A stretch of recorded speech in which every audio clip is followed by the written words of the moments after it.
2, 1. Hello, my name is Joey. I'm the Joey Vance, the administrator for Grayson Manor here in Litchfield, Kentucky. I've got a list of questions here, 7 of them, and really the questions, I'm going to try to hold this down to 10 minutes or 10 to 15 minutes, but there could be books probably wrote, volumes of books on some of these questions, and I'll try to hit the highlights. And for example, what is Grayson Manor's mission or purpose? Grayson Manor's mission and purpose is to take care of the frailest, sickest people in our society. Many of these people don't have anybody to take care of them. Their parents have passed away. They have no living relatives. Some have living relatives. Some of the residents here are 100+ years old. Their children are in their 80s. And are as frail, almost as frail if they're still living, as their parents. So again, that's the purpose of Grayson Manor. Here is also what are the programs offered to residents is number 2. I'm going to tie number 1 into number 2 somewhat, and to describe Grayson Manor has 102 beds. And there are 72 skilled. There's 30 PC beds, which is really unique. There's only one other state in the nation, and that's Missouri, that has personal care beds. And what that means, there's no federal funding for personal care. But Kentucky has a very low number of homeless people, and one of the reasons is there's a place for them. It's people who doesn't qualify, who's not incontinent. And if they're incontinent, they go to skill level care. In all 50 states, you can get skill level care or nursing facility care. Personal care is where people really can't keep up with their medications or be homeless. They would be homeless, and it doesn't pay very much. It's about $37 a day, and that's all you get to feed these people 3 meals a day, activities, and do all these things for them, laundry and everything. But it keeps them off the street. Now, describe your staff size, structure, board of directors. Grayson Manor is a nonprofit. It is a standalone facility. Only about 5% of 17,000 nursing homes in the nation, only about 5% are completely nonprofit standalone. 95% is either belongs to a chain or managed by a chain. And we spend our money instead of going out of state to some other structure or pay stockholders.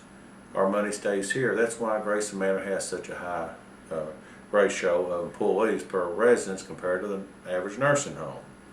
The board is made up of there's 6 districts, master districts in Grayson County. Each district is represented on the board, and then 3 alternates. Okay, some of the board have been on 40 years. They're absolutely great people, just the most wonderful people. All nursing homes started out, the communities owned the nursing homes, and but they got tired of it, and they sold out. Again, Grayson County is one of the few counties that's still holding on to their nursing home. It pays big dividends too to do that. The next question: what does the typical volunteer look like, age, and how many? I like to talk just a little bit about volunteering. Nursing homes are really challenged for volunteering, and what I mean by that is in the hospital setting, which I'd worked for years. I was director of support services for Twin Lakes for almost 8 years, and I was the nursing home's chief financial officer at the time. And people in general, way before I ever got into hospital nursing home business, there are a tendency to volunteer in hospitals. It's hard to get volunteers for a nursing facility, but what we're going to try and do, we're going to make a mandatory meeting for all responsible parties on personal care. and we're going to set up and we're going to demonstrate, here's what it costs to at Hatfield Inn. You pay $70 a night, and here's what you get at Hatfield Inn. Here's the services. At Grayson Manor, it's $37 a day, and you get 3 meals a day, all the snacks you want, bingo, all these different services, free laundry, and we're going to stress to them they need a president. They need a vice president. They need a secretary and treasurer in the volunteer. We're going to have that first initial meeting, but we expect them to take it over. We expect them to run the volunteer program. And any successful volunteer program is ran by the community. They coordinate with activities, but they generally run their meetings. It's not interrupted. It's usually one coordinator, again, like an activities director. And so we're hoping, after many years of, we may have get up to 5 or 6 volunteers at one time, but generally now we're down to maybe 1 or 2, if any. So we're hoping that them running that will constitute, and keep it going. Okay. Now, does Grayson Manor really rely on donors or government funding? Explain the relationship. Grayson Manor is about 90% federal and state dollars ran. About 10% comes from the residents in form of being private pay or paying their portion. If you're admitted on the skills side, for instance, and you draw $640, then $600 of that goes towards your care. They get $40. That's been like that for years. Again, Grayson Manor is about 9% Medicaid and Medicare.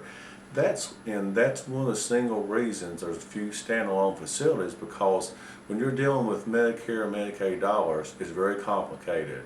If you was working in a doctor's office, and I was one of the first people after 1983, I did a paper from the University of Kentucky explaining DRGs and hospital reimbursement thorough.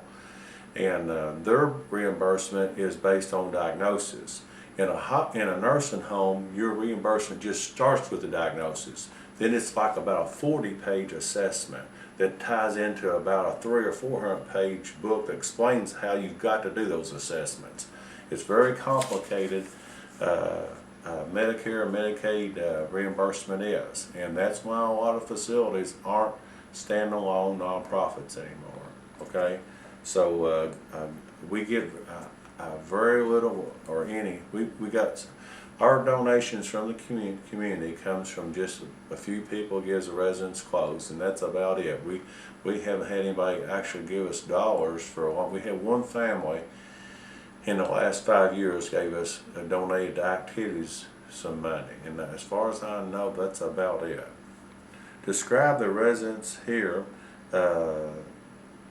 Our population in Grayson Manor is, when you look at the RUG scores, which is what we refer to as far as their assessments and diagnoses, is generally quite a bit above the national and state average, because we don't discriminate based on the cost.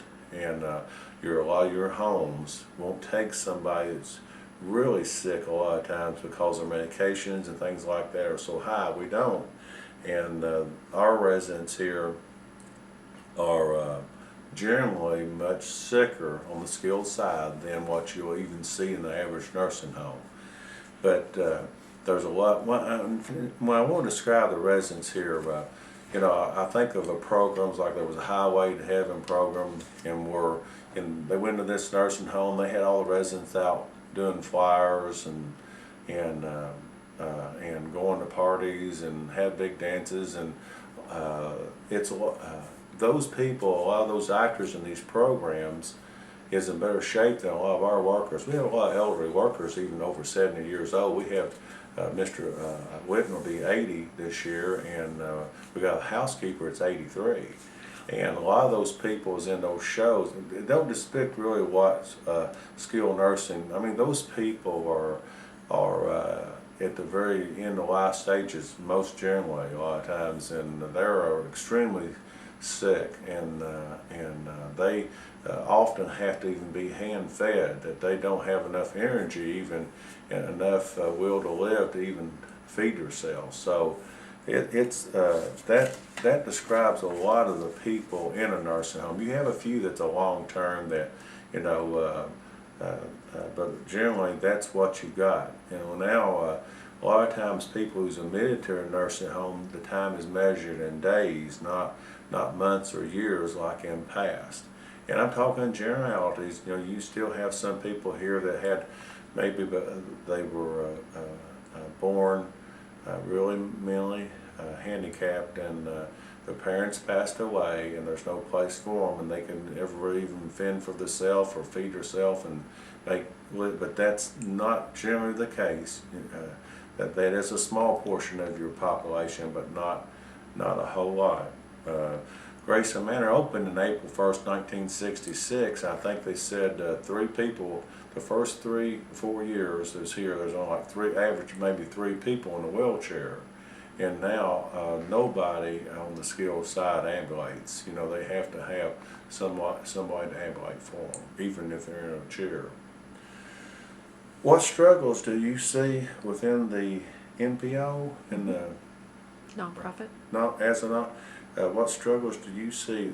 I think the government regulations are becoming so burdensome that when you're working for a chain, you've got somebody that specializes in Medicare Part A.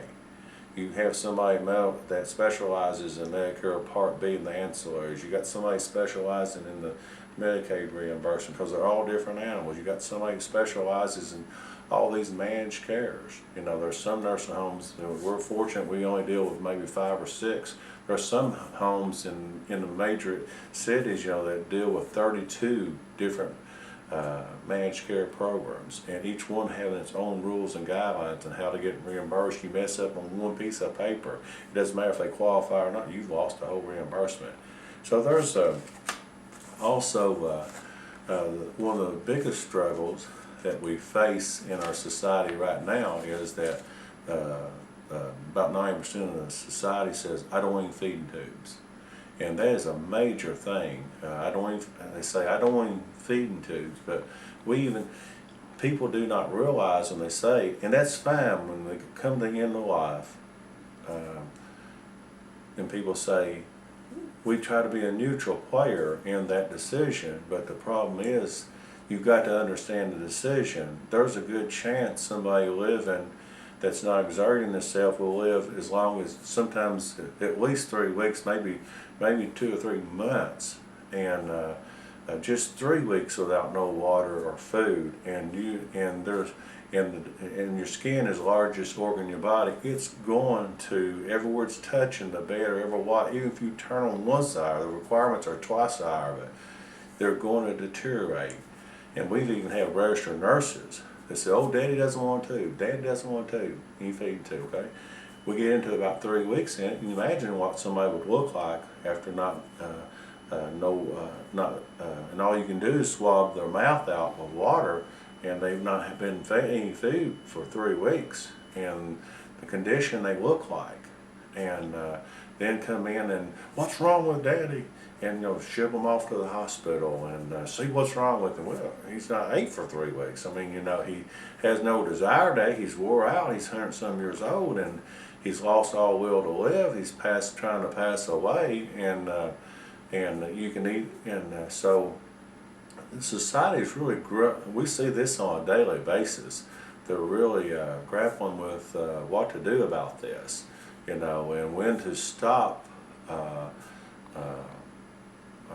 Assisting somebody living, and so that's, again, we face that every day, and it's a hard decision to make, and it's very emotional and very stressful to even try to help people, advise people on, and you really don't ever advise on what to do. You just try to advise on what the consequences of what they're going to do and be prepared for the results. But is there any more questions?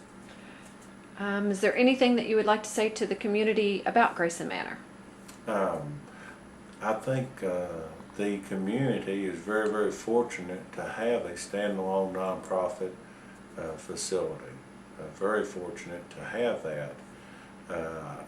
There's probably no way you'll ever understand or realize when someday you're going to have the community, a board that says, I just don't want to fool with it anymore. And then, and that's a shame. That's a shame. As long as I'm ever here, I'm hoping to keep it as a standalone nonprofit, and I hope the community always sees to do that. But with it's almost impossible. Again, I've got a bachelor's in healthcare administration, a bachelor's in accounting, and I try to balance the two out continuously. It seems like the needs are always more than the money, and you try to do that the best you can. It takes about $17,000 a day just to keep this place open, and that's a lot of money every day to round up. And but that's all I have to say. Okay. Thank you so much for your time. Obviously, whatever you're doing is working. Okay. Thank you. Thank you.